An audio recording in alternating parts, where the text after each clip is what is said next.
Will Brown is currently living in Los Angeles, California, after starting an AI tech company, which is pretty cool. Very inspiring young guy, 20 years old. For the past 2 years, he's put up about 850,000 in net assignment fee revenue from his business that's on the East Coast in the Virginia area. Really cool interview. He also has his tech stack available to you guys to check out. It's in the show notes. It's ariestech.ai/podcasts. And you can check out everything he's using.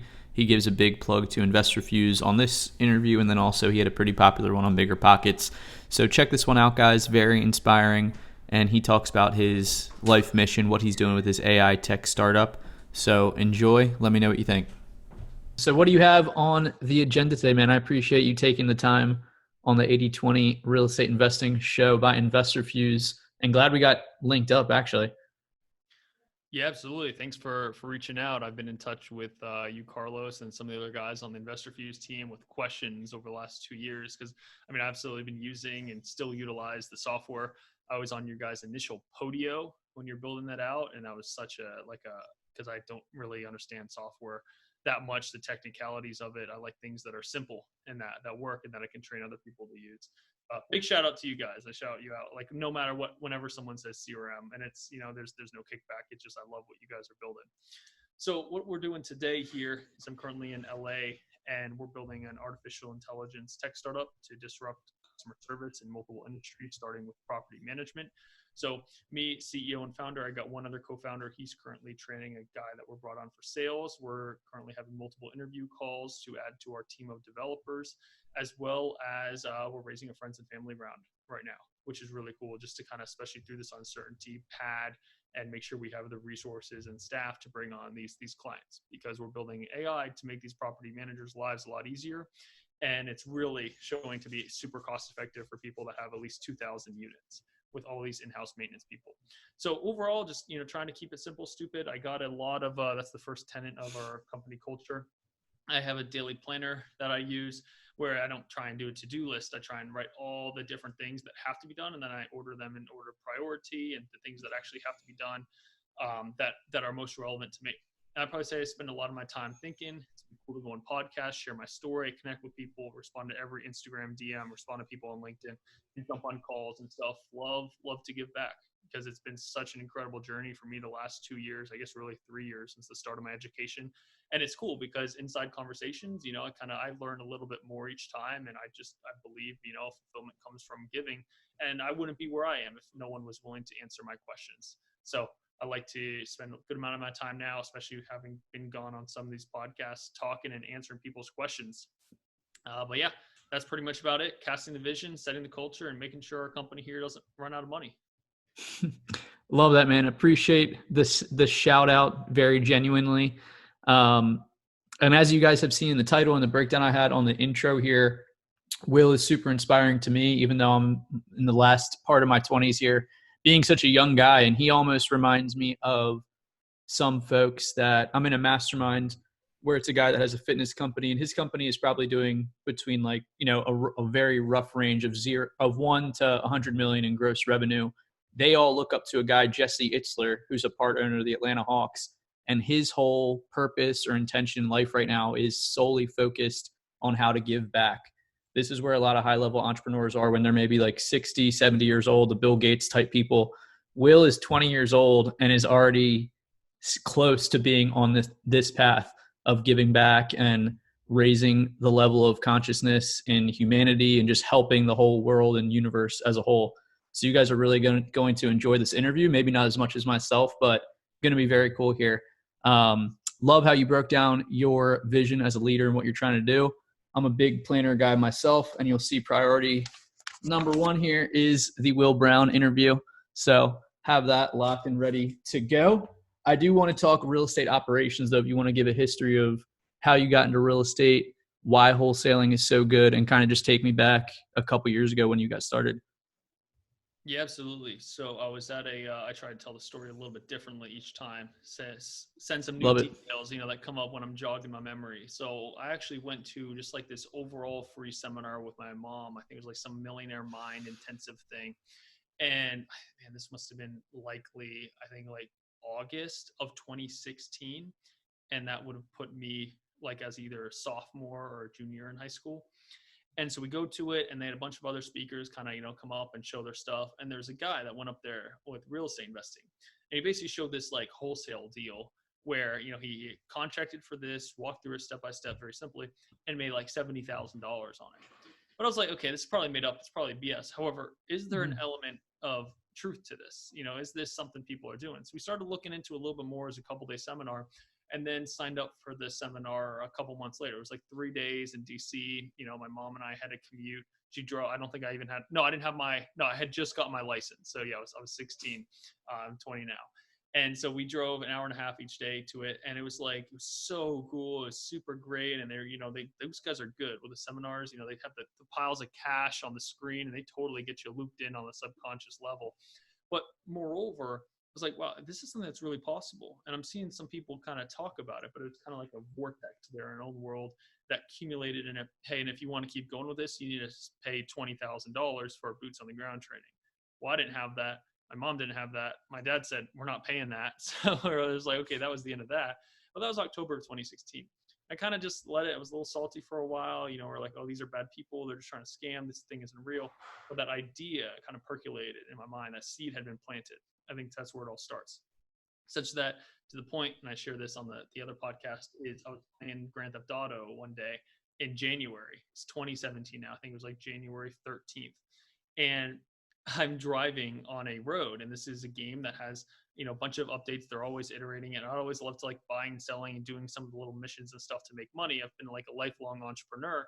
And then they came out with an update where you could buy properties that would cash flow every month. You pay down the principal, and you could sell them, trade them up to new ones.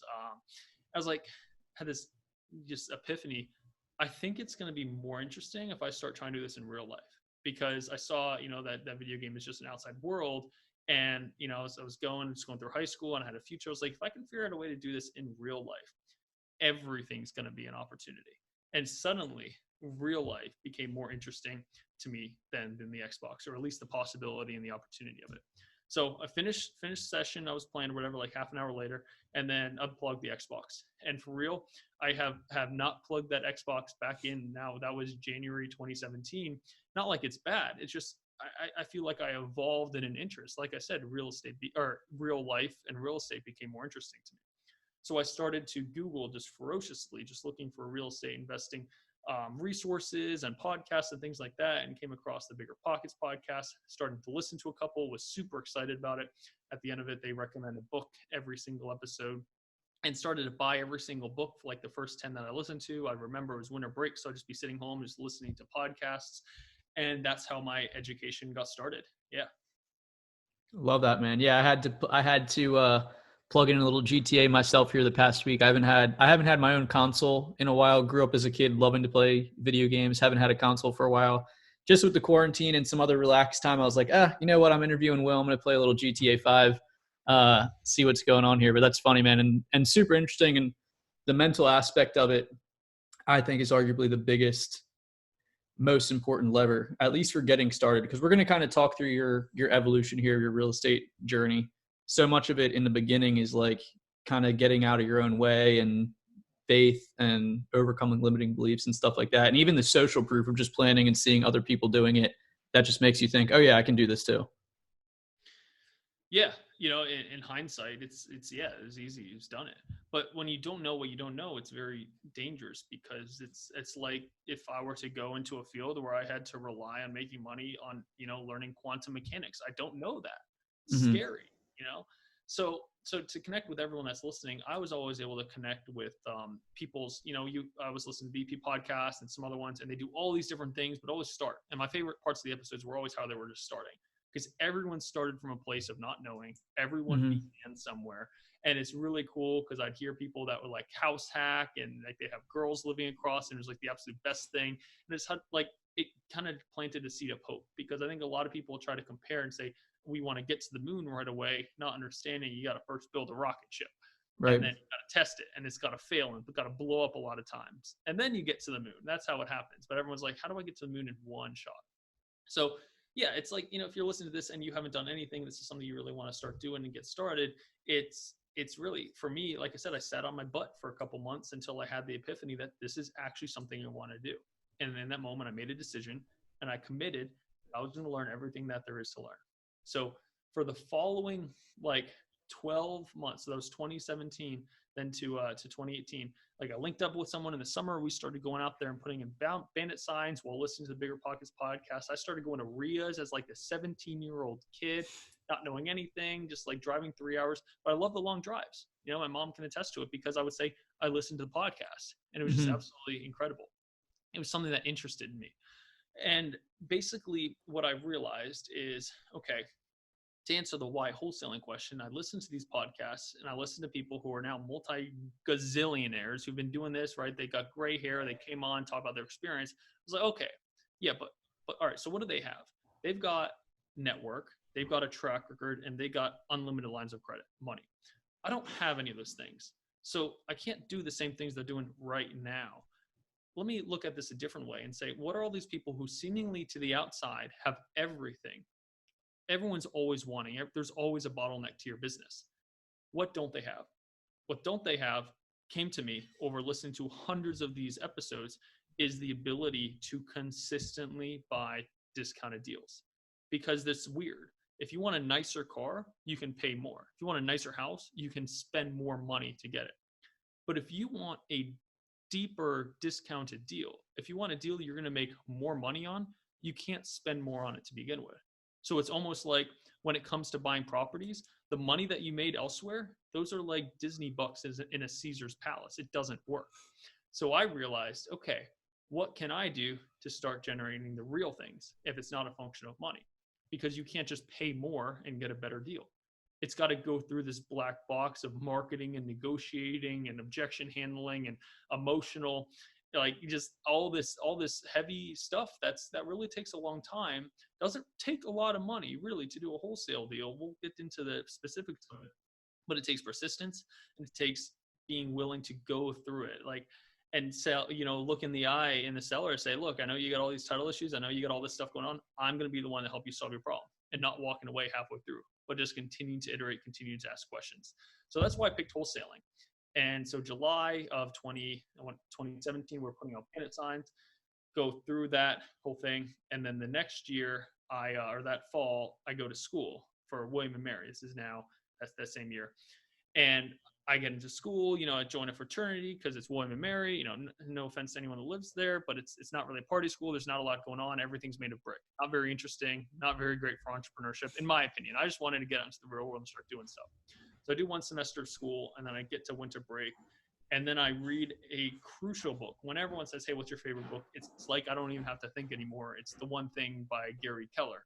Great book. That would probably be the 80-20, book on like sales and marketing. Definitely. And that book, basically I had 4 different startups going, and one of them was picking up trash from dorm rooms for $2 a week. And I was involved in all these clubs. And I read that book and I was like, all right, I've got this real estate thing going. Haven't gained any traction, but I'm learning more and more and more. And I don't think it's a function of my education anymore. I think I know enough to be dangerous. I think I just need to get started and really put some time into it. So I wrote out all the different startups I was going to look at. What's the max revenue I can generate in this? What can I do in this? What can I do with this? Like, if everything went well, what would be the perfect result? And real estate, basically, it was like there's no limit to this. Everything else was kind of limited because of a domain or because of whatever, a time constraint. I was like, wow, this is kind of cool. So I do what any normal person does, and I start cutting classes and going to the third floor of the library and making 3 hours of cold calls on a Mojo dialer every day, a triple line dialer, to people who had absolutely no interest in selling their home because of a very upscale, like older community.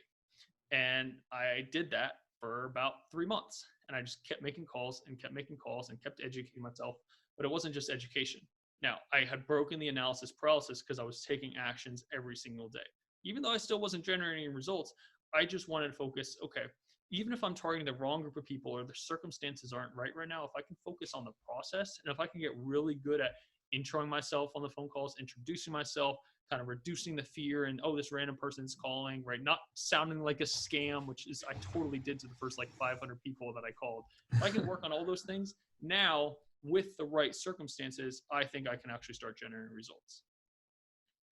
Love that. And yeah, you said you weren't getting results. I would argue that you were getting results and improving yourself and gaining experience. maybe just not direct revenue, but that's Perfect. awesome, man. Keep continuing, man. I love it. Yeah, so great clarification there. For me, it's like kind of everything, depending on how you look at it, right? It's semantics, everything. A result for me was exactly money in the pocket, a deal closed. However, I would never have gotten there if I didn't see the small wins along the way, such as like finishing each process, like getting a list, like getting on the phone call, making 30 contacts every single day, talking to one person that was actually interested, going and meeting one older lady at her house, even though I had no idea what I was doing, right? I saw the small wins in there, in the processes. So May 2nd comes along, last day of school, I have like my final, which was like macroeconomics, which to me was a complete joke because I was like, okay, I'm going to hire like economic advisors. Most of the classes in school, if you're in college listening to this, like I had from very young age, not a lot of entrepreneurs. And when I say not a lot of, I mean zero in my network that kind of got this mindset of, yeah, you can carve your own way through life by providing value to others. I had everyone saying, well, you need to know calculus because you never know when you're going to use it. Well, you need to know biology because you never know when you're going to use it. And I'm all for like a core education, but some of those things, when I said, okay, accounting, principles of accounting, I'm definitely not going to be an accountant. I'm just going to hire an accountant. Why do I need to learn this? And, you know, then there's some like off the shelf answer. Well, to make sure you hold them accountable. I'm like, that's not my job. It's my job to pick the right people from the beginning, from referrals, a track record. I'm not going to be double checking their work, everyone's work who I work with. No, I'm going to be doing my one thing. So it was kind of like a false, it never really worked for me. And, you know, now you see 80% of Americans don't like their jobs. They're trying to forgive at 1.5 trillion student debt because people can't pay it back. I think we're starting to see a system that worked really well when it was industrial times, but now it's starting to fall apart. And, you know, I don't know if we're going to get there, but like I've got fears and concerns on AI automation and going into retail and fast food and all these jobs. What's going to happen when they're not there? But I don't know the average demographic. But if you're in college and listening to this and your parents are telling you, go get your college degree and then you can start. What I realized is when May 2nd, when I moved down to the hood, like I packed all my stuff in the car and I started sleeping on an air mattress at a guy's like place that I met. And he and I were going to partner up and team up in real estate. We did. I was like, do I want to spend the next 3 years really getting a college degree? Or do I want to spend the next 3 years learning and failing? And I mean, I'm paying $400 a month rent here for an air mattress. I'm fine. I don't have any kids. You know, I'm like 19. I don't have this responsibility. Don't want to spend this time becoming a millionaire and getting to a place where I'm hitting the ground, but I've already been running. When most of the my colleagues right now, my peers, are going to be being pushed off the graduation stage, trying to get a job where they're having to work their way up. I never had intention to get a job, so it was a very clear decision to me. Wow, I could spend the next 3 years actually doing this rather than believing someone else that said, well, you need to have this first to start. If you want to become a doctor, a lawyer, an engineer, like a scientist or researcher, you should probably go to school. But if you're listening to this podcast, you're probably an entrepreneur. And school, and if you got it, a lot of people in my network are 30, 40 plus years old. I'm not saying it's a bad thing. What I'm saying is bad is debt and working 60 to 80-hour weeks for someone to make them the money rather than learning what you need to do, because literally I have no qualifications besides the fact that I said I'm going to go out there and get it. And I've got it because I just kept iterating. No one told me, okay, now here's the moment in your life when you can start doing this. The only thing was when I turned 18, you could actually sign legally on a dotted line to buy a house. That was it. There's no other qualifications I would say I have besides the fact that I realized I got to get off my butt and start going for it. And a lot of people are like, whoa, Will, that's so inspiring. That's so motivating. For me, it's like pent up 18 years of frustration in this like system of trying to put you in a job and then, get a 401k and just, fulfillment will come later in retirement. Like, no, like as far as we know, we all get one life. I wanted that now. I wanted to live a life of service and fulfillment and giving and innovating and all that other cool stuff. I didn't want to live a life working in a cubicle, trying to pay down debt. And, it just didn't work for me. So it works for a lot of people, I guess, but still the stats show people aren't happy. But that's the mindset. That's kind of the I love it, man. And I think your message is going to resonate most, or to a highest degree with people that are maybe in college, but I think it's applicable for anybody that's listening to this. And I'm a huge, huge advocate of what Will is breaking down right now, that just living life in general.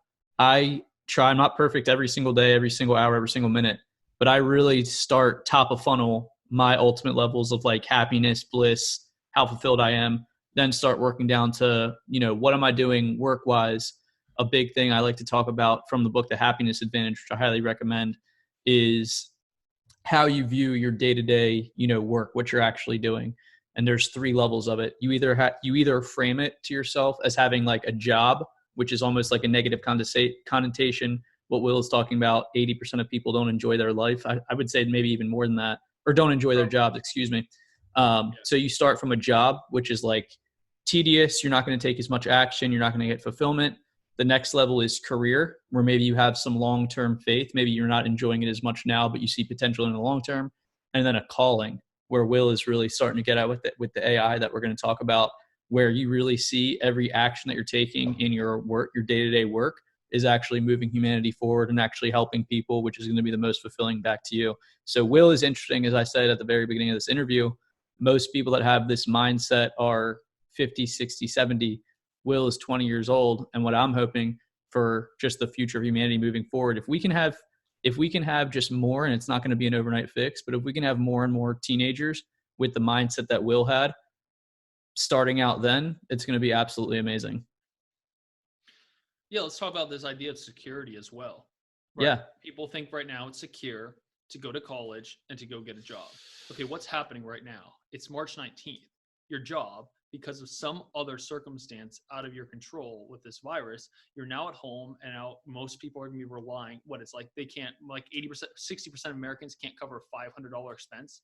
How about no income for 3 months? You know what we're doing? We closed on one $5,000 assignment fee yesterday. We're closing on $16,000 on tomorrow, Friday, and more ones that we've had pent up. We got over 6 figures in the pipeline right now.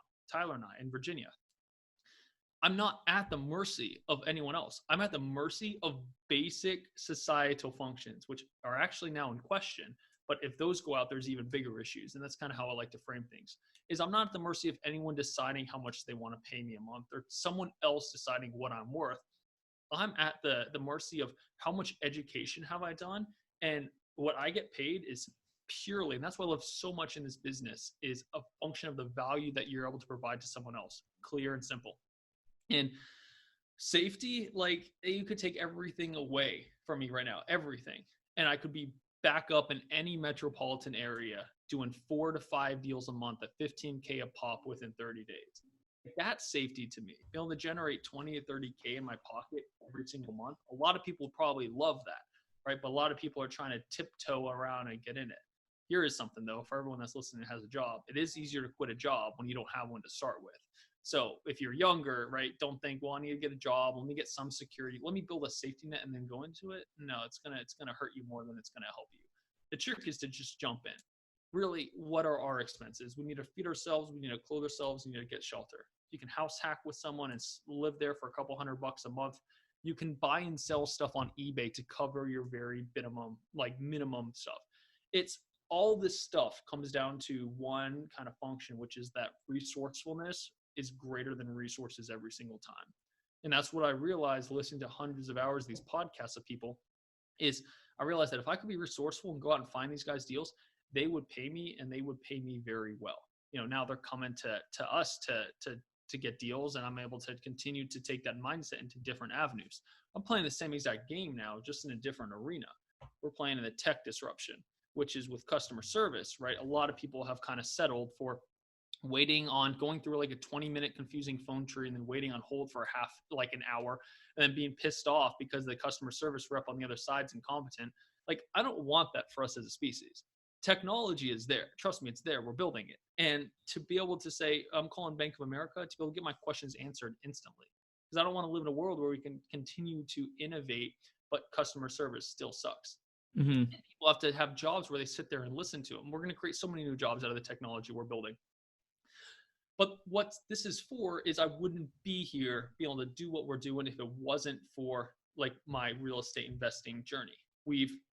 I've been bootstrapping it myself completely. And if you were to say, hey, Will, some people say, if you could go back to your younger self and say, say anything, if I talked to myself 3 years ago, I would say, right on, keep on the path, because it's going to bring you exactly where you want to go, because it's a function of your own thinking and your own education, and not what one person is telling you, just passing on and regurgitating what they've been told. So it offers so much freedom. Right now, I could be living like in a place in the hills, renting a $10,000 like mansion and renting a Ferrari, and I'd still be cash flowing so much and been putting into rental properties, but now I'm preferring to invest in people. So a lot of people think, hey, this takes 5, 7, 8 years. It's, if you really hustle it, and if you really get down to the nitty gritty of, okay, what does a good deal look like? Now, what are the marketing systems that are working? How do I plug this into a CRM where nothing slips through the cracks? And how do I learn everything? And then I can delegate it, have my team members help me. It's not that difficult. Like I said, I have no qualifications. I was like a A and like primarily B student in high school. I was just able to kind of take a look at things and see what's not working and how do I continue to open bottlenecks, and focusing on the 20% that's going to generate the 80%. So that's a good position here, because I love this stuff. Love it, man. And I do want to talk about too, kind of like your operation and what everything looks like now. I know before we went on air, we were looking at kind of like your revenue, everything like that, and deals closed, what's in the pipeline. One point I want to hit on too, guys, for the listeners, is a commonality with successful people is they're constantly listening to information, educating. Podcasts. The statistics on podcasts this last year was actually mind-blowing from our software coach, as far as how much podcasts are consumed. And it's an upward trend where it's just going up and up and up exponentially. But one thing that Will says that he's listened to, all these Bigger Pockets episodes and podcasts. I think that anybody who's aspiring to be successful should be doing the same thing. And depending on your personality type and, a few other things, what role you're going to be in the company, you're going to extract different nuggets out of there that are going to be helpful for you. Will on the disc test is a high D. He's a driver. I'm a high I. I'm like 99% I. Just like to be friendly, like to be loved by people and communicate, and big extrovert. So depending on the podcast and what you take out of it, different things are going to be applicable and beneficial for you. Totally. So what my operations look like, and if you're not a high D, how did you know that, or did you just guess? From the Bigger Pockets, but I mean, it's pretty obvious. Yeah, I would say. Obvious, yeah. From a 2-year runway. If you guys are listening to the juicy title with whatever I make this episode, probably something along the lines of 20-year-old AI startup tech who's done 800K plus in assignments. Yeah, just what is it like? Have to be able to move things forward. Someone's like, oh, man, if I could go back and become a real estate mogul before I even had to shave, it's like, I don't consider myself a real estate mogul. What I love so much about this business is when you're first, like when you're at the ground floor looking up, right? And you're ground floor with every one of these W-2 jobs. And for me, it was college kids. And you're just looking up, you're a complete outsider. And you don't know anything, and you know that you don't know anything. So then you start to know. So then you start to get excited. And you get your first couple deals, and then it gets to your head for most people. And it's like, whoa, I can do this. I remember closing like our first deal was like a $3,000 fee. And I was like, this is incredible. We're going to the supermarket. We're not using coupons. We're not doing any of this stuff. We're getting all the food that we want, right? Top of the world. We got it in cash, took a couple pictures, threw it on Instagram. Oh man, we knew we were kind of idiots then. It was fine. So then you get to another level where you're like, okay, wow, now I'm really starting to pick up traction. There's a lot of growth and haven't had anything really go wrong yet. And things are really great. This is just going to keep happening like this forever. And then you kind of hit like a dip where you get some real issues. We get to, okay, maybe it's a lawsuit, or maybe you step on someone's toes, or maybe you got all these concerns, or someone quits, or someone, causes you issues, or something happens, like a virus occurs and everything shuts down. And then you're going to bounce back from it, and then you keep going. And then kind of where I've gotten to, which I'm so happy for, is like you get to a level where you realize that this entire like pond that you have conquered is just a speck on a planet filled with oceans and rivers and lakes. And you, not even a pond, like you've conquered this little puddle. And people do one or two things in that moment. They either set up shop, build a wall around their puddle and continue to think to themselves that they're actually like managing this entire empire, or you want to zoom out to space and say, okay, what else is there to get? Let's be real. If I would take all the ego out of this, how big of deals are people doing? Not saying again that a bigger deal or smaller deal is better. We're just talking about the comparison of what do you own and what level of business and sophistication are you at? For everyone that's kind of doing real estate to like, hey, I want financial freedom and I want to be able to give the most incredible life to my wife and my kids and my family, that's awesome. I'll probably be in the same boat as you guys in 10 years. But right now I'm in hustle mode. I'm like, let's go conquer the world and change it for the better. So you get to this point where it's just so absolutely humbling that it causes more of a laser focus. So like I drive like a base model 2017 to Hyundai Sonata, like I said, I could have all this stuff. I buy clothes like once every 8 months and from like, Old Navy and the Gap and stuff like that. It doesn't, that those things aren't important to me. And they may be later, but probably not, because I'm super practical guy. And I'm realizing that stuff's not moving me forward. It's just kind of feeding the ego and the mind and keeping me comfortable with where I'm at. Love that, man. Great breakdown. I want to hear to kind of mix two questions together. Earlier in the interview, you said, drop me off in any metropolitan major market. Give me 3 months to set up shop. I'll be looking good, doing similar numbers to what I'm doing now. Yep. I want to hear a mix of what all you're doing. Let's go like soup to nuts here. I want to hear everything you're doing as far as marketing, what your acquisitions, dispositions teams looks like, with a mix of, if you were to start up shop, somebody randomly dropped you off in Baltimore, Maryland, what would you do in comparison and contrast to what you have going on right now? Absolutely. So first of all, I would analyze, do I have any network? Do I have any money? Let's really parameterize this, because I'll tell you exactly what I do. If I lost all my connections and all my money. Yeah. Is that what you're saying? Oh, yeah. Okay. And do I even have a like a track record I can speak to, or did I get hit by a truck and I was in comatose and now I'm waking up on the streets of Baltimore? This would be you as a fresh person. We'll say Bill Brown instead of Will Brown, just completely different person, or somebody that's new that's maybe listening to this, getting into wholesaling, or they've been probably somebody listening to this. The most beginner person that's going to be listening to this has probably done relative extensive research on wholesaling, and maybe they're looking to try to set something up. They're listening to this content. They hear about all these tools, where to get data from. They're watching like Brent Daniels, Max Maxwell, those type of wholesale guys. Good guys. Content on love those dudes. Really know what love both those dudes. So they have an understanding of that, and they're just like, man, I just don't know how to connect this, or they don't have the belief that they can do what you've done the last couple of years. Absolutely. So number one, right? Because it's got to start with why. I'd figure, okay, why do I want to build this up again? And say, okay, I want the financial freedom. I want to be able to provide employment opportunities to other people and help people on a daily basis. Okay, great. I got my why. Each person will have their own, probably some combination of that. Then, like you said, I think the most important thing was the second thing you said, not the first, which is they don't really believe that they can do this. And it really becomes real after you do your first deal. But of course, that's not going to help while you're on your track to the first deal. So reading, I would say mixing mindset books. One big one for me was also The Millionaire Fast Lane by MJ DeMarco. It kind of like outlined the steps for mindset and sort of the way you've got to think. I've got a bunch of them behind me. A bunch of different books, Mentors, Billionaires Don't Return My Calls. So I read the books and sit down with them and their entire life story, which is honestly the greatest hack ever. I see 10X Rule. I think Never Split the Difference, which is a great one. Yeah, Principles. Is that Ray Dalio Principles over there? Yeah, and then one of my favorites. Ben Franklin, Buffett. There's like E-Myth down there, and then there's like a Kiyosaki book, and that's just a few of them. I love books. Currently reading a book called The Connection Effect. Love it. Cool. Gordy Bufton.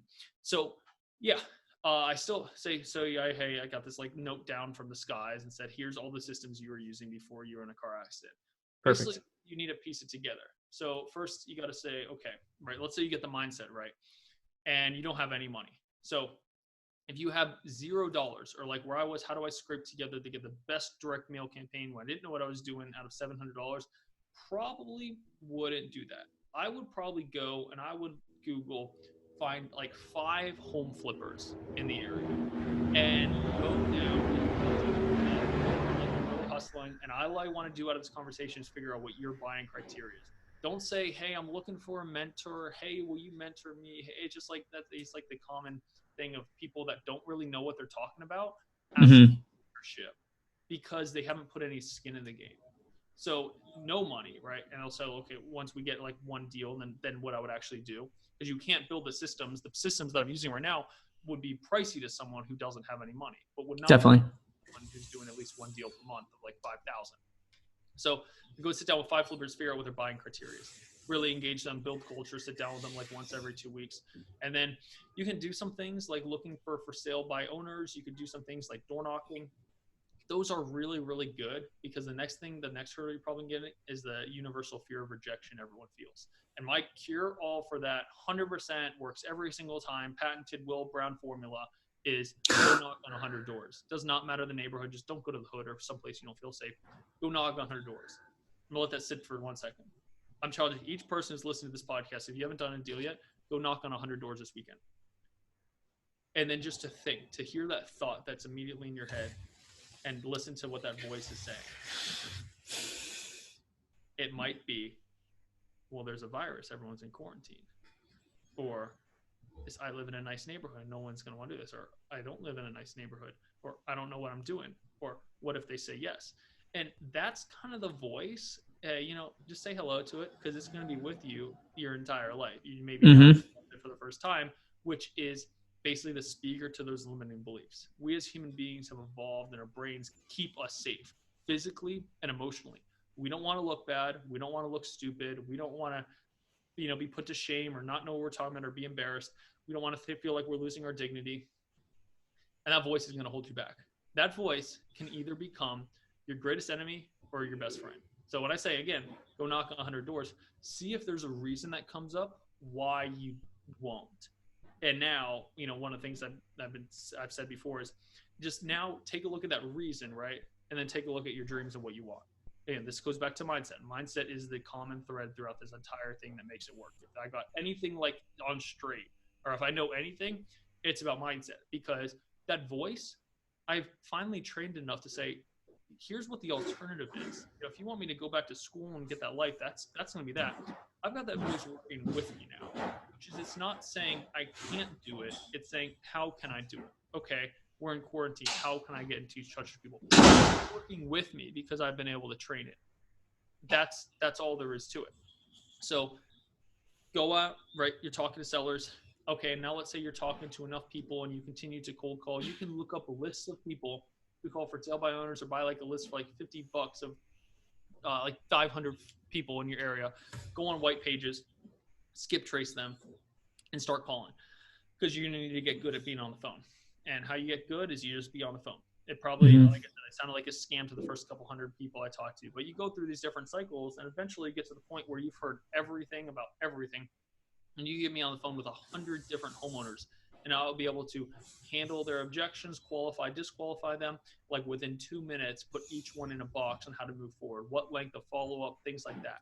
But I wouldn't have that at the beginning, because that's a function of experience. What I did have at the beginning was I just knew I had to hit a certain number of people I talked to a day. So I would say, yep, set yourself on like a triple line dialer and cold call from the bat, because it's very low risk. You're going to have very low expenses, and you're going to be getting over this fear of rejection. And you're going to see, again, if your dreams are bigger than your reasons, and if you can even stick with it before you go on to the big boy slopes. So once you do that, let's say like for me, I cold called enough. I got lists from the courthouse, like probates and tax delinquents and all the other lists that I was able to easily Google. We got one deal, and you're in the exact same position as me, and you got $5,000 in cash. Great. Now what I would do, say I have an epiphany and know exactly the right systems to use, because I don't want to drag you guys through the mud of all the ones that I used that didn't work, is first you got to start, okay, where am I going to generate these leads? If you guys don't have pens out and taking notes, that's crazy. What's working today is what I found. What's working is a ton of things for a lot of people. What's working for me is ringless voicemails, and used correctly and TCPA compliantly, and then also text message marketing through Lead Sherpa. And they're cool. They claim to have like TCPA compliance. Again, take a look at it, do the due diligence. I'm just shouting those guys out because I love them, and it's working. And like 93% of people open the text, and it's new for people. So those are what's working for me. And those are each, I'd say like Sherpa's like $500 a month or something like that. And then you're going to need to get a list. I can, if you want me to share, I've got a list guy, right? Like I've got a list guy. That'd be awesome. Less 18 months. And he helps me out. He's got, it's like numbers plus skip trace. I refer to him. I keep telling him, you guys got to get this stuff out to more people. Just market it. And he's like, well, we'll kind of focus on this. It's like the guy in India that has that secret potion in the village that just doesn't know how to get it to the rest of the world. It's like super cheap market for like 5-6 cents with phone numbers and accurate with unlimited criteria. It totally beats the list source of any of the ones out. I'll share that. Dude, I would love that. Yeah, I'll just share all the resources I have at the end here. Yeah, the Will Brown starter pack. I love it. Yeah. Sure. So, yeah, I get the list, and then I'd probably just start with text.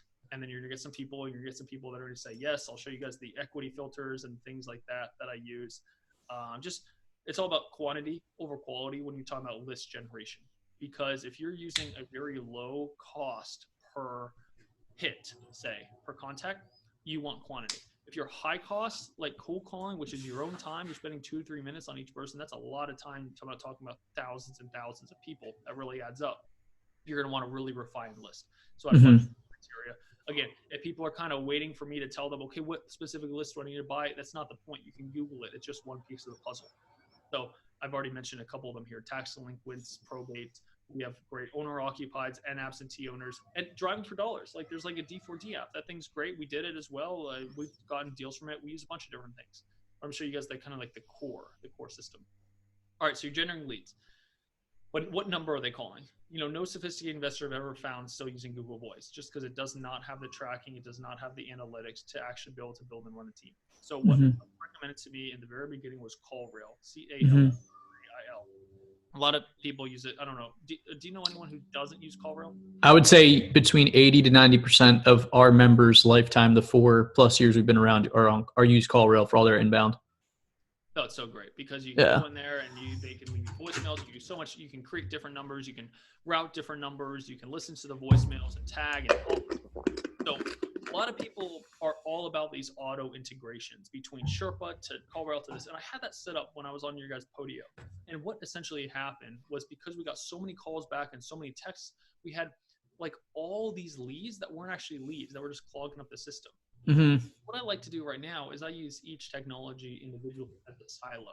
So I'll have a texting or have the ringless voicemail. And if they're voicemail stuff, they come into CallRail. But it's completely separate from the platform, the CRM InvestorFuse. Because I want to go through, I want to listen to those messages, the voicemails people left me, and then determine if they're a lead. So I have a really quality database and I can make sure I stay in touch with everyone. And I just create the new leads, and it probably works in every CRM. I know a lot of people, again, 100% of your users are InvestorFuse users, but if you see what people use across the board, I don't have that stat. Excel's not going to do it for you, because here's the key. Now you generate leads and you dump them into your CRM. Follow up like the insanity and like of 1,000 suns, and like fire and insanity of 1,000 suns. I forget who said it right along those lines at the very beginning, and it's absolutely true. Right, that little voice is gonna say, "Oh, I just called them yesterday. I shouldn't call them back. Oh, they're ghosting me. Oh, they don't want to respond. Oh, they sold it to someone else. Oh, I can't do. What if they say again? It's that voice again. You got to watch that. Seriously, this is like the hijack that little voice in the head. Yeah, and in my opinion, dude, that's one of the ultimate 80-20 levers in life, is being able to work not only like intentionally programming your subconscious mind, which that's like one of my favorite things to talk about and implement, but also that inner voice in your head. Never Split the Difference right behind you talks a little bit about that, just in sales and negotiation. And I'm an advocate in saying almost everything is a negotiation in life, whether you're going to the store to buy, a Gatorade. It's a super easy negotiation, but you still just have to convey you're like a sane person that's not going to harm anybody. Hand them $2 or your debit card. So everything is negotiation. Never Split the Difference I love, because it talks about how kind of like your reptilian brain, which is almost tied into that first conversation that you have with yourself when you're talking to these homeowners, Will has a team talking to these sellers. You almost have to show at first that you're not a risk to like harm their health or their, take away their home from them. So it kind of ties into what Will's talking about, just like the limiting belief, not the limiting beliefs, just the conversation that you have in your head. But ultimate 80-20 success hack for life is being able to work with that and identify that. David Goggins, I'm like infatuated by that guy. I don't know if you follow if you've seen David Goggins or not. You should get him on here.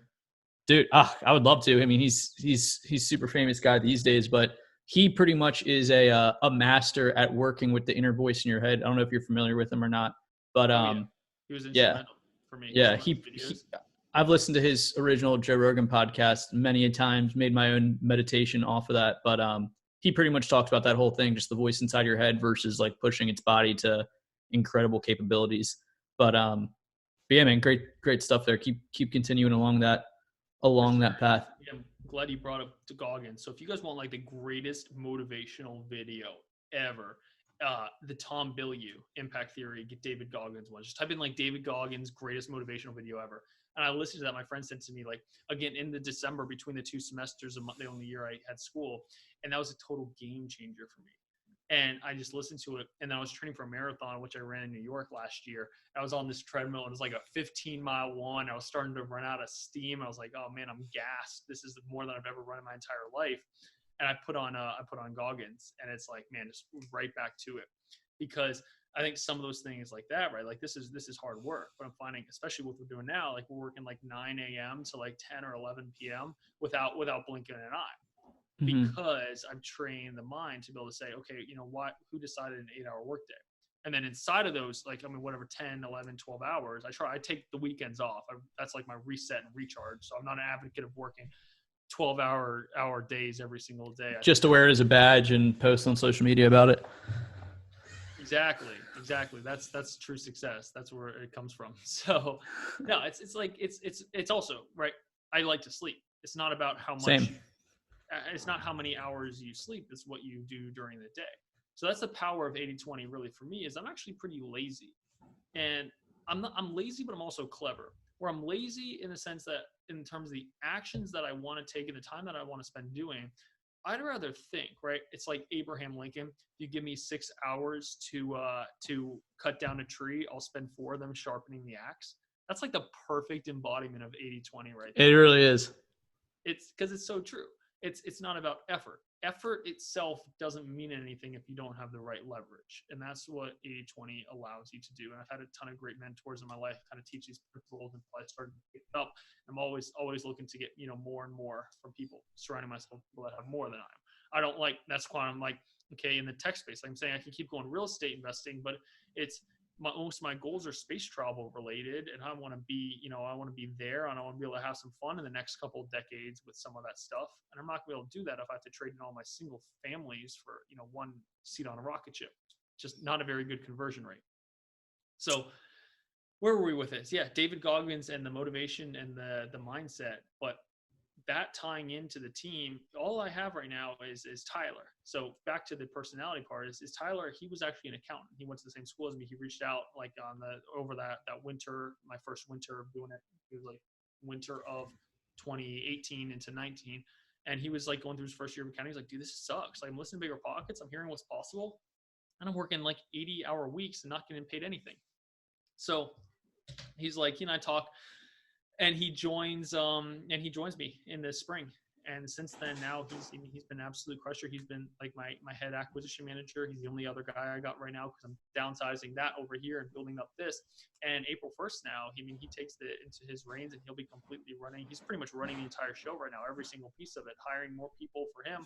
And it's his business. I don't want to hold him back he was not a very high D. I think he had like a 40 or 45 D on the disc, just not a super like he's driven, but he's not outrightly like 100 D like I am. He's more of an S&C, and he was going to become an accountant.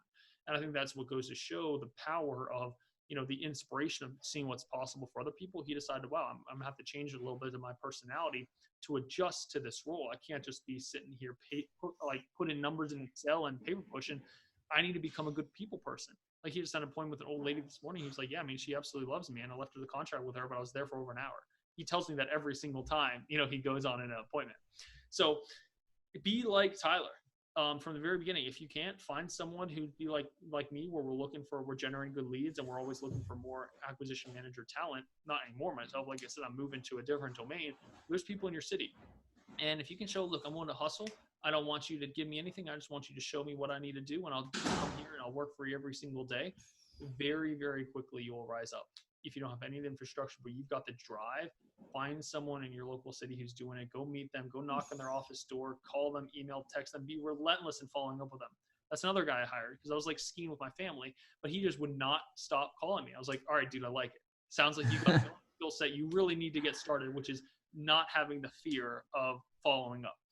And that's pretty much what my team looks like. I've had an administrative assistant for the last 14 months who's been absolutely instrumental. She handles like our lead management, creating the leads, managing stuff, transaction coordinating, all that headache stuff that I don't want to do. And it's been a really great fit. I don't believe in virtual assistants, especially when you're starting. I believe in virtual assistants for very minutia tasks, but I believe in the people and invest in the people.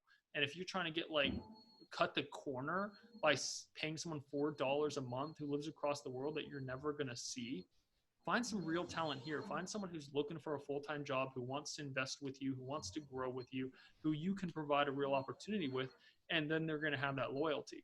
For the VA is probably going to move to the next person who pays them $1 more per hour, and you're left holding the bag. So I'm a big believer in the administrative assistants. And again, these things are not that expensive once you start getting a couple deals per month. They're going to allow you to do so much more and focus. All that administrative stuff is 80%. But I had to do 100% of it.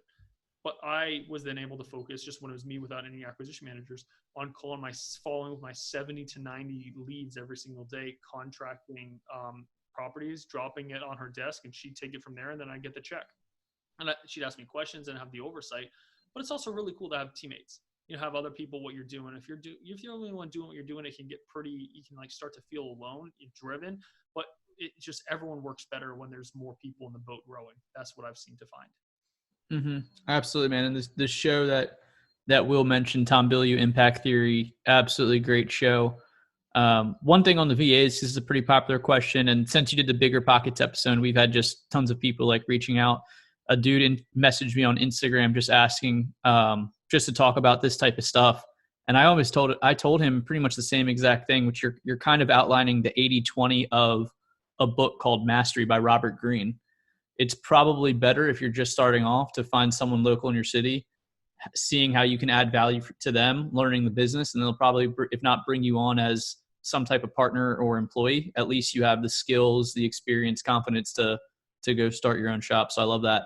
I want to hear now, let's talk about all the deals that you got on the board and everything, because we've kind of talked what we do starting off. We've talked your opinion of VAs. Yeah. And my last point on that is VAs are attractive because you can get them for $4, $5, $6 online, but that's not necessarily your net cost, because you're taking time out of your day, mental exhaustion out of your battery charge. Your mental exhaustion is kind of like a cell phone.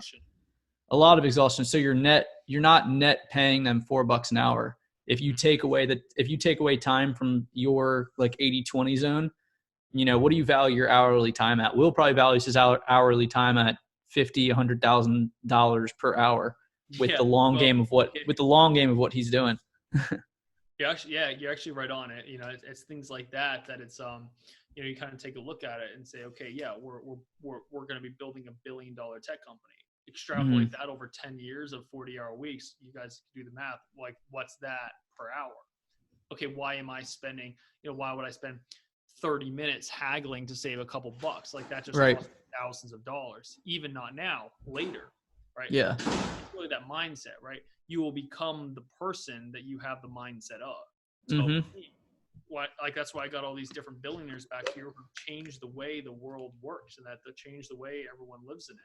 Because I get sit down with them, and I see reading that as just continue to, right? I'm like, my mindset's like up here, and I want to be playing at this level, and okay, I'm down here, but how can I do to get here as soon as possible, in an ethical way? I can't get to the moon by building a brick staircase. And that's kind of how I saw single families and, and wholesale deals. Again, you can get very, very far building that, and much quicker. You can get so very high. Like I said, in the expenses, you're making $20,000 a month. There's pretty much, for you or your family, not much you can't do. And then you can just continue to buy the cream of the crop deals. And now you have equity and cash flow, and it's a great life.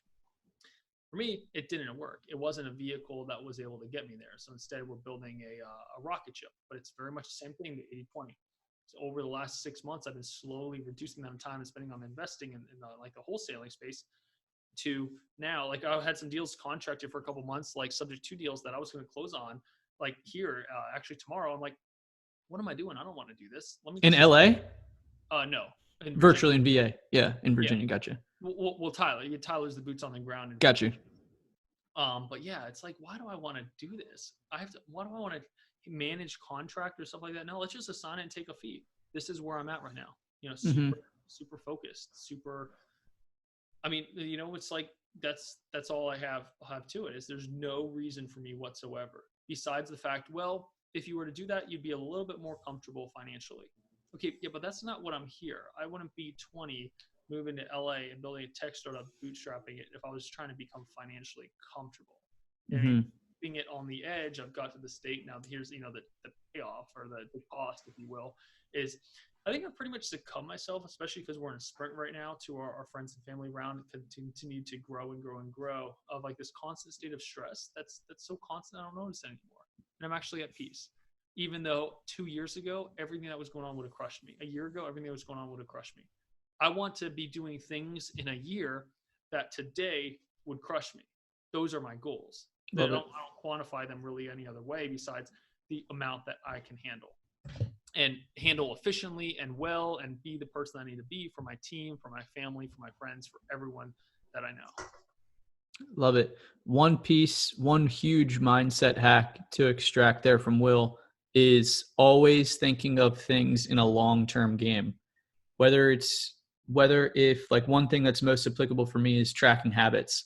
And sometimes when I don't do something, whether it's part of my morning ritual, evening ritual, or something that's just like a daily one-off thing that I want to track, like make sure I read 10 pages or do 5 pull-ups or something like that, I start trying to tie in the long game. Like what will happen in 10 years from now if I don't do this every day? Or what happens if I do this every day? How it would change. So that's one. I don't want you guys to brush over that because we'll kind of explain that in his own way in context of his life and his businesses. For sure. And it's really cool because there's I've gotten to this point where you basically have like a lot of uncertainty at the beginning, but Mm-hmm. confusion is early wisdom, and then the certainty gets down. For me, there's unless I'm like incapacitated or die, there's no uncertainty left. There's no shot that I would ever go back or just start working for someone again, unless I'm incapacitated 9 to 5, because I have these tools, I have this education, I have these resources, I know how to create things. Life to me is just like pretty much just another, one big video game, Mm-hmm. but it matters. 100%. So, the stakes are higher, and the higher you go up, the higher, yeah, okay, you can fall, the bigger the consequences, the more people rely on you. That shouldn't scare you. That should excite you. You get to Mm-hmm. make bigger and bigger scratches and then dents in the world and the universe. So, yeah, 100%. Some of the things I love, you're doing a great job of like distilling kind of these like epiphanies and things that I've realized down to very like bite-sized actionable pieces and takeaways. It's great. Love it. I want to talk one last corporate type question to hit on before we go more so mindset, AI, and future of Will Brown and humans and everything like that. Tell me a little bit your philosophy and breakdown on how you went just starting off in real estate. We've talked hires.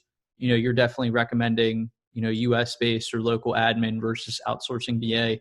Talk to me about how you've been so effective in scaling your business from the first couple deals, being able to get, whatever groceries you want at the store, celebrate on Instagram, everything like that, to where you're at now. And if you want to give your updated total transactions closed, what's in the pipeline, total amount of assignment fees in. But basically the 80-20 of the question is just your breakdown and philosophy on scaling a wholesale operation. Cause we've talked a lot about like starting off, but now, you're at a super high volume doing it virtually with boots on the ground. So I kind of want to hear your 80-20 breakdown on that. Yeah, I would say the 80% in there would be actually going through the actions, learning, making mistakes, pretty much everything we've spoken about. But that's only generated really 20% of the success. The Mm-hmm. 20% would be the fact that I had some place to be, the fact that I wanted to go somewhere. And Mm-hmm. I wasn't just doing it to doing it. I was doing it with a plan in mind. I was doing it with an outcome. I was doing it to get somewhere, to become something, to become someone. I wasn't just doing it for, okay, for me, it was never about, I need to get this dollar amount. I think it's really good when you're still in a W-2 job, but to set, I want $5,000 a month passive income. What are you going to do with $5,000 a month? Pay your mortgage and then like pay groceries. Now you're just stuck to that.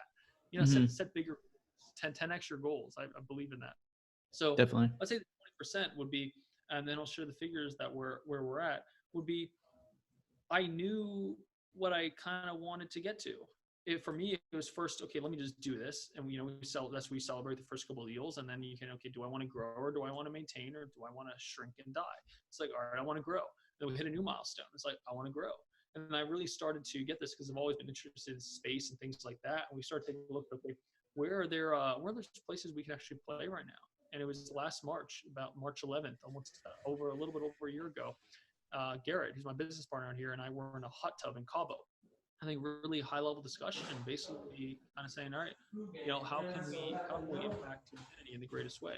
What can we do to be more noble than elevating the consciousness of humanity? We had to set that goal. And over there, and like I said, over that 8-hour conversation, basically realized, wow, what this blind spot was for me in my 20s, because I was 19 at the time, my birthday's in June, was just an opening for me to fill. And that, like, wholesaling was just the staircase up to the diving board. Now I can jump off. Now I can start doing some tricks and some fun things like that. I learned the fundamentals. I've been in lawsuits. I've done everything. I've had everything thrown at me, and but everything that I know. And there's this entire world. Like, it's like the bucket in the puddle versus the world. So I learned the business fundamentals of business and life and mindset for what I feel a very short amount of time, because I went after it hard, and a very, very small amount of money, because I'm just not playing games right now with 2 or 3 commas. If I had waited, if I had done the education thing and I went there and I slowly made my way up, and I had to make these same mistakes, but there was zeros added to the end of the costs, that sucked. Like, the mistakes I'm making, I see each one of them worth, a lot of many, many, many millions of dollars, if not more, because I learned them so young. And the trick is to not forget the lessons and to not make the same mistakes twice. So what I'm doing right now, let me pull up my my pipeline here, is we've got, let's see, how many do we have pending right now? 1, 2, 3, 4, 5. 1 second. I'll make sure I get the right figures. I would share my screen, but it's got a lot of that info on it. 1, 2. Oh, it's all good. Yeah. So we've got 12 deals pending right now, which might be a record for us, considering all these ones are assigned, which is pretty cool. From as low as like $1,000 fees, we only have one like that, which we just wanted to help out the seller, and it was he owed like way too much, but we were able to find him a buyer. Up to like 12 pending, including those 12, 86, so like 74 closed, and about 850,000 in revenue now, which is collected to us. Volume. I don't even know what the volume is. That's not a number I ever looked at. Some companies like real estate agencies, they do like the volume. Actually, I got something here, like wholesale price. 1 second. Like the total amount of real estate that we've moved. I haven't tracked this figure. And to us, you mean net? You would say like net assignment fees. Yes, the net assignments fees were about like 850,000. The total like wholesale price, the quantity, like we sell property for 77,000 and 235,000 or 105,000, just peaking over 8 million now. Yeah, I was gonna say that has to be double-digit millions probably. Yeah, we're in a primarily, that's kind of what I like. It's a really cool, military area, Hampton Roads, Virginia. So average purchase price would be like somewhere between 100, 150, and then 200, 250 would be like the resale. So it's a good area, but yeah, that's what we're up to now. And that's giving me the freedom, the ability to hire people and bootstrap and not give away a ton of equity or any equity at all in our startup out here. Cause this is, the ownership, that's what's important to me over the next 5-10 years with what we do with it. It means a lot. And that's so for the next 5, we'll say 5 years to keep it short before we wrap up on the real estate side of things specifically. Tyler's pretty much just going to be quarterbacking the operation with your hands in there, somewhat, but limited more and more so moving out into the AI space. You plan on just continuing to do wholesaler with Tyler running shop over there in Virginia? Yeah, it's going to be his deal. And that's going to be the next month. And then basically, again, I don't even want any portion of his business. I just said, look, from the pipeline, I'll sell you the pipeline. Just give me a small cut on the ones that you close. And that's it. I'll give you the entire pipeline, which has like 2,000 leads in it right now. But he's been the one that's been working them. So we're able to come to a really cool agreement. Very cool. Okay. First thing I want to touch on, which just how I am, how I run the show, what I like to talk about without even thinking of it, really. I want to talk about your progression. Or I guess before I say this, for anybody that wants to hear more, if you're listening this far, you're definitely going to want to hear more of Will. So I'm definitely going to connect you to his social and the show notes, everything like that. But also make sure you check out his episode on bigger pockets, because that's going to focus slightly more on strategy and tactical advice of building up a wholesale operation, real estate in general, things of that nature. So I would say add this as a bolt on to this episode. Make sure you check out his episode on bigger pockets. If you haven't heard it already, some of you guys may have heard the bigger pockets episode first. So getting that housekeeping out of the way. First question I want to ask, which you talked about a little bit in that interview, and we've discussed just kind of by the nature of us having conversation on this interview, is the progression that someone makes in life, in an ideal life, where you're first looking for financial freedom, how then that moves to thought freedom in the form of like self-development, establishing your beliefs, some of the stuff we talked about, intentionally programming your subconscious mind, which is one of my favorite things to talk about, and then creative freedom. We're able to have those layers and almost like a game of Tetris of thoughts and beliefs, and you start using that creative freedom, which you're on the path of now, where you're able to help humanity or put dents in the universe, which I think that is almost like the 80-20 hack of ultimate like fulfillment and happiness. Is when you get to that level, people will have like random insights of it, whether it's for a couple seconds, but when you're living and breathing that day in, day out, like Will said, he's working 9 a.m. to 10 p.m. without blinking an eye. It's because he's on that path. So I want to hear your philosophy and breakdown on that progression. Yeah, 100%. The only thing I would add to it is that financial freedom and thought freedom kind of go hand in hand. I guess you could get thought freedom like monks, but what I love about real estate is it's been a vehicle for me to play in the world. It's been like a playground, essentially, to test my skills and to see how am I doing at leading other people, how am I doing with the rejection, how am I doing with my insecurities, all these different things. It gave me a real world like application. Thought freedom, our thoughts, our entire world only exists up here. Love it. When you realize that, and however you want, I don't want to make this religious or spiritual, just however you see that no one else really controls your thoughts, and that you have the ability to assign any meaning that you want to any event, occurrence, memory, anything. That's freedom, where you're not subject to anything else or anyone else. We as human beings were gifted with this ability to assign meaning to things. Sadly, what we don't learn is that there's possible negative effects, right? It's a blessing and a curse, because sometimes we can jump on a bandwagon of making someone or a group of people wrong. And then that's when we have wars. And that's kind of how that happens. And the financial part of it, finance isn't, a lot of people say like money, okay, so I can go buy a phone and a car, but take it to like more macro level. It's quantified value passing hands between human beings across the world for services, right? It's like one of the most interesting things, and I'm still continuing to only learn about it. And there's just so much more. Again, the puddle in the ocean, where I think I know a good amount. I'm not an expert on world economics or macroeconomics at all, but those two things together, when you understand that, like kind of your part in the world, and when you see these stories of people that started from nothing and that they have gone on to literally change the way other human beings live their lives, it's really cool. It's definitely not for everyone. A lot of people I found, and I think it's because, here's my personal belief, everyone when they're a kid has dreams. Everyone when they're a kid wants to be like an astronaut or do these different things, like crazy, incredible things. And then at some point, happens, I think, for a different age for most people, between elementary school and through the end of high school, and the system douses that flame. Douses it. And it requires reignition. And for me, I think I always held it. I always covered it, which got me into a lot of trouble and asking questions like, why do I need to learn this? Why is this relevant in all those classes? But I didn't let that flame get doused that we all kind of have as a kid, all the things that we want to do. I think people just kind of go back into, let me just ask myself, what do I want to do when I was 5? Okay, why do I feel like I need to go through all these different things to get there? Like one of the things that I wanted to be was an astronaut. And then I looked at like the acceptance rate of NASA. And again, I was like, do I want to put my fate, my dreams in someone else's control?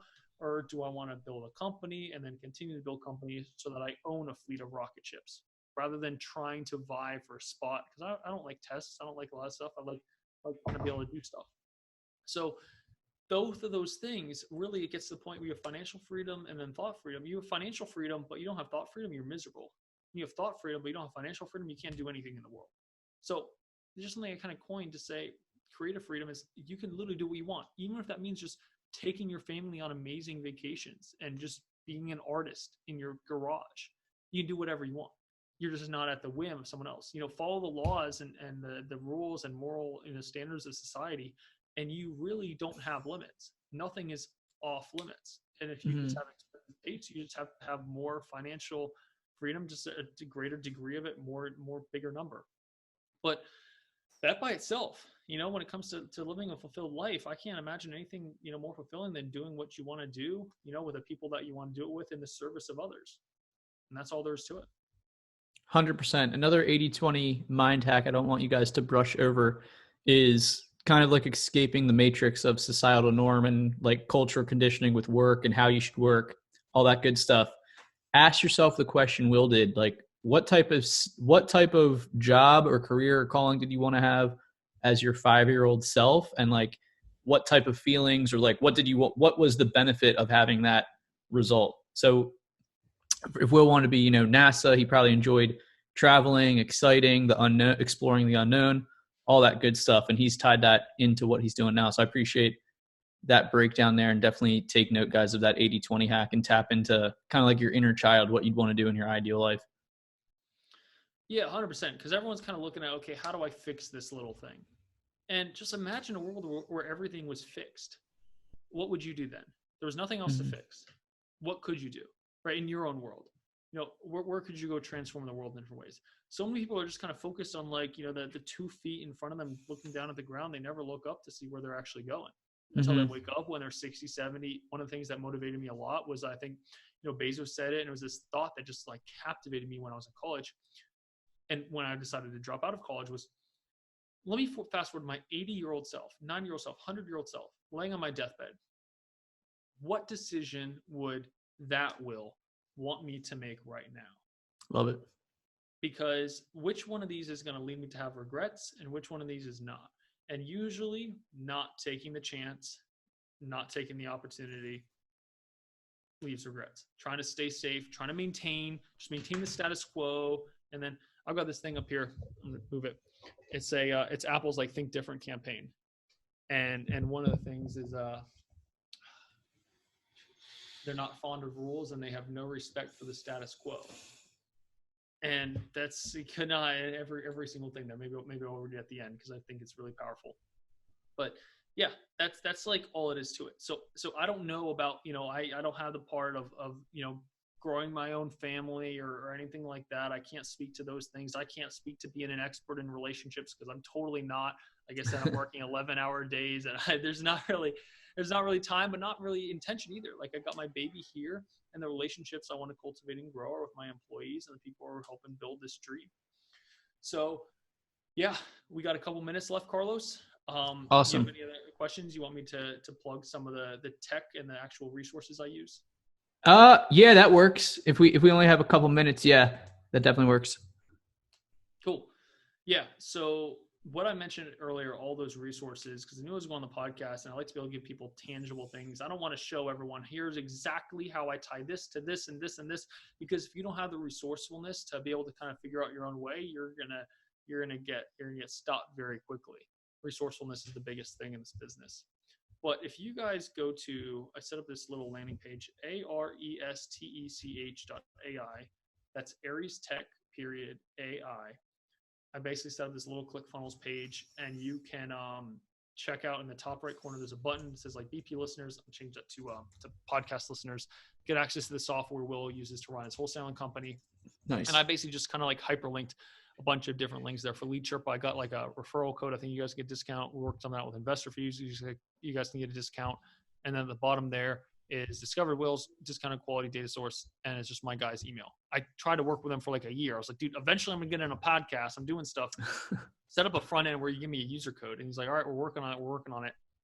Just email the guy. He'll know exactly what you're talking about. Just ask for the criteria that I usually order, right? It's kind of like Sweet. a bar. Just ask for what I order. Sweet. And yeah, I'll make sure I get on a text message or email with you so I have everything. Last question as we're closing up shop here, and I'll let you roll at the top of the hour. What is the title and structure of your first future TED Talk going to be on? The first future TED Talk. Yeah, let's see here. That's cool. I've never been asked that. So likely the domain is going to be with what we're doing in AI, because I'm not really impressed by phone trees and waiting on hold and chatbots that don't understand what you're talking about. So using leveraging conversational AI to create a new standard in customer service. Love it. I like that. Sounds good. Love it, man. I'm looking forward to that in a couple of years. Guys, appreciate you guys checking out this episode. This has been an awesome conversation with Will Brown, someone who's absolutely crushing life and really starting top of funnel with happiness, fulfillment, and really right along that same stratosphere of how to move humanity forward. As he says, and with the 80-20 rule, there's always an 80-20 within an 80-20.